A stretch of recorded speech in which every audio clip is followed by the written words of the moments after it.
عن جابر بن عبد الله عن النبي صلى الله عليه وسلم قال إن بين الرجل وبين الشرك والكفر ترك الصلاة رواه مسلم في كتاب الإيمان۔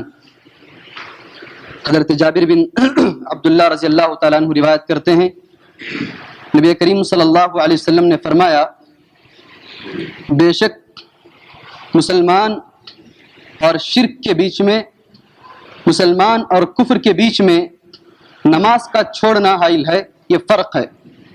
اس حدیث کو امام مسلم رحمۃ اللہ علیہ نے کتاب الایمان کے اندر ذکر کیا ہے۔ حاضرین، آج جس چیز کے بارے میں کچھ باتیں میں آپ کو بتانا چاہتا ہوں، وہ چیز اتنی اہم ہے، اتنی زیادہ اہم ہے کہ ہر مسلمان بندہ اس کو جانے بغیر اگر زندگی گزارتا ہے تو اس کی بہت بڑی بھول ہے۔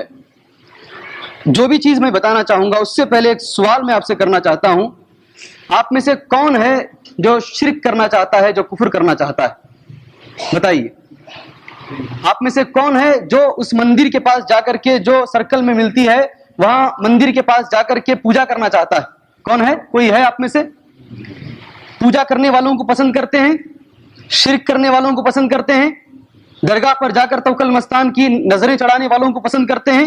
نہیں، بلکہ بعض لوگوں کے لیے ہمارے دل سے دعا نکلتی ہے، اللہ تبارک و تعالیٰ یہ کہاں گمراہ ہو رہے ہیں، کہاں جا کے بھٹک رہے ہیں، اللہ تو ان کو ہدایت دے۔ ہم لوگ دعائیں مانگتے ہیں ان کے لیے جو مزاروں پر جاتے ہیں، جو مندروں پر جاتے ہیں، مانگتے ہیں نہیں مانگتے؟ یقیناً مانگتے ہیں۔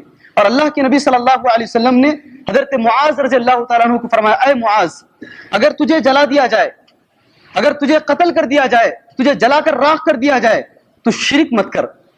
وَإِنْ حُرِّقْتَ أَوْ قُتِلْتَ، اگر تجھے قتل کر دیا جائے یا تجھے جلا دیا جائے تو شرک مت کر۔ شرک اتنا بڑا گناہ ہے۔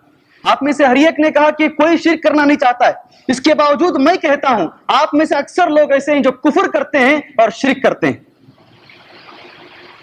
آپ میں سے اکثر لوگ ایسے ہیں جو مشرک ہیں اور کافر ہیں، اگر اس حالت میں مر جائیں گے نعوذ باللہ من ذالک تو جہنم کو جائیں گے، اس میں کوئی شک نہیں۔ یہ ایک تبلیغ اللہ نے ہم کو کچھ دیا ہے، پہنچانے کی غرض سے پہنچا رہے ہیں۔ عمل کرنا نہیں کرنا آپ پر ہے، بتانا ہماری ذمہ داری ہے۔ یہ مسجد اللہ کے گھروں میں سب سے پاک گھر ہے، یہ مصلی اس کی امانتوں میں سے ایک بہت بڑی امانت ہے۔ وہ امانت کو پیش نظر رکھ کر کچھ باتیں آپ کے سامنے پیش کی جا رہی ہیں۔ ابھی جو حدیث میں نے آپ کے سامنے پڑھی، صحیح مسلم شریف کی حدیث ہے، امام مسلم رحمۃ اللہ علیہ نے کتاب الایمان میں اس کا ذکر کیا۔ کہتے ہیں کہ مسلمان کے بیچ میں، شرک کے بیچ میں اگر کوئی چیز موجود ہے وہ ہے نماز کا چھوڑنا۔ اگر آدمی نماز چھوڑتا ہے تو وہ مشرک ہے۔ مشرک کی سزا کیا ہے؟ جہنم میں ہمیشہ ہمیشہ ہمیشہ رہے گا، کبھی اس کو جنت نہیں ملے گی۔ اور شرک کو اللہ معاف نہیں کرے گا، شرک کو اللہ معاف نہیں کرے گا، تو لہٰذا نماز چھوڑنے والے کو بھی اللہ معاف نہیں کرے گا جب تک کہ وہ توبہ نہ کرے، جب تک کہ وہ توبہ نہ کرے۔ حدیث دیکھ لیجئے، ان بین الرجل و بین الشرک والکفر، آدمی کے بیچ میں اور شرک کے بیچ میں، مسلمان کے بیچ میں اور کفر کے بیچ میں جو چیز حائل ہے وہ ہے نماز کا چھوڑنا۔ اور اللہ نے قرآن میں فرمایا، ان اللہ لا یغفر ان یشرک بہ، اگر شرک کرو گے تو اللہ معاف نہیں کرے گا۔ اللہ نے صاف ڈکلیئر کر دیا ہے، اور اللہ جھوٹا نہیں ہے، اللہ نے کہا ہے ضرور کرے گا اللہ تبارک و تعالیٰ۔ تو مشرک جو نماز چھوڑتا ہے وہ مشرک ہے، کبھی معاف نہیں کرے گا اللہ تبارک و تعالیٰ اس کو۔ چلیے، پہلی رکعت میں سورہ روم کی آیت نمبر 30 پر ایک میں نے تمہارے سامنے پڑھی، اٹھائیے قرآن، کھول کر دیکھیے اس آیت کریمہ کو، اس کا ترجمہ سن لیجیے۔ منیبین الیہ واتقوہ، اللہ سے ڈرو، واقیموا الصلاۃ، نماز پڑھو، ولا تکونوا من المشرکین، نماز چھوڑ کر مشرکوں میں سے مت ہو جاؤ۔ قرآن کہتا ہے، قرآن کی سورہ روم کی آیت نمبر 30 پر ایک، ابھی بولنے سے پہلے میں وہاں قرآن کھول کر دیکھ کر آپ کے سامنے بول رہا ہوں، اور اسی غرض سے میں نے نماز عشاء میں پہلی رکعت میں یہ آیتیں پڑھی تاکہ آپ سن لیں کہ قرآن کی آیتیں اللہ کیا بولتا ہے، اقیموا الصلاۃ، نمازیں پڑھو، ولا تکونوا من المشرکین، مشرک مت ہو جاؤ، اللہ کے لیے مشرک مت ہو جاؤ، اور شرک کر کے جہنم کے حقدار مت بنو۔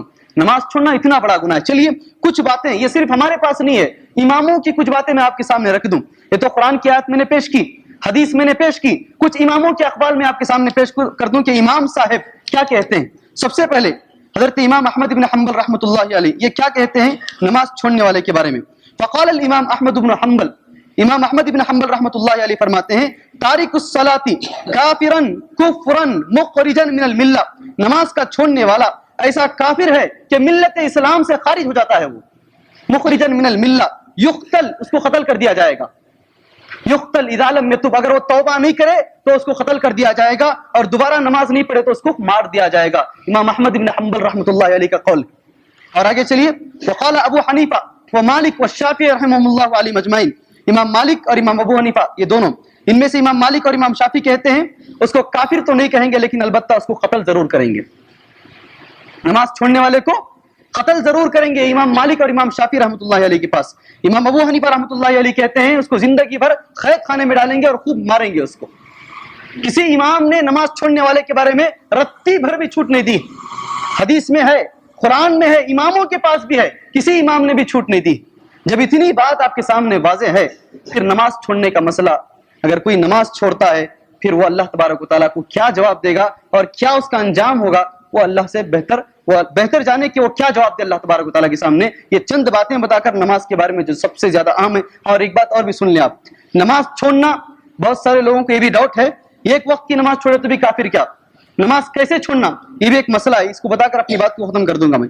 نماز چھوڑنے کے بارے میں یاد رکھ لیں، نماز کا وقت ہو رہا ہے، یہ کتاب لکھنے والے صالح عثیمین جو مدینہ منورہ کے بہت بڑے عالم ہیں، انہوں نے اس کتاب کو لکھی ہے، تارک الصلاۃ کا حکم کیا ہے، نماز چھوڑنے والے کا حکم کیا ہے، اس میں انہوں نے لکھا ایک آدمی ہے، وہ آدمی بغیر کسی عذر کے، ظہر کا وقت ہو گیا ہے، بغیر کسی عذر کے وہ نماز کو چھوڑ دیتا ہے، اذان سنائی دے رہی ہے، اذان سننے کے باوجود سب کچھ اس کے پاس موجود ہے، نماز کو آ سکتا ہے، اس کے باوجود تھوڑی دیر بعد جائیں گے، اسی بغیر عذر کے نماز کو چھوڑ دیتا ہے، تو وہ آدمی کافر ہے، گنہگار نہیں ہے بلکہ وہ آدمی پکا کافر ہے۔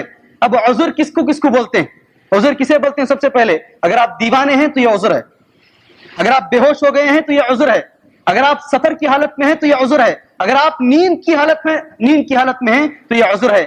آپ کا بزنس عذر نہیں بن سکتا، آپ کے دکان میں کوئی دوسرا آدمی نہیں ہے، کوئی کھڑانے کے لیے کوئی تیسرا آدمی نہیں ہے، میں کیسے نماز کو آ سکتا ہوں، یہ عذر نہیں بن سکتا، اور دیگر چیزیں نماز کو چھوڑنے کے لیے عذر نہیں بن سکتی ہیں۔ اللہ سے دعا ہے اللہ تبارک و تعالیٰ جب اتنی باتیں ہمارے سامنے واضح ہو چکی ہیں، دودھ کا دودھ پانی کا پانی ہو چکا ہے، ہمیں اس پر عمل کرنے کی اللہ ہمیں توفیق عطا فرمائے، آمین، وصلی اللہ علی نبی الکریم، السلام علیکم۔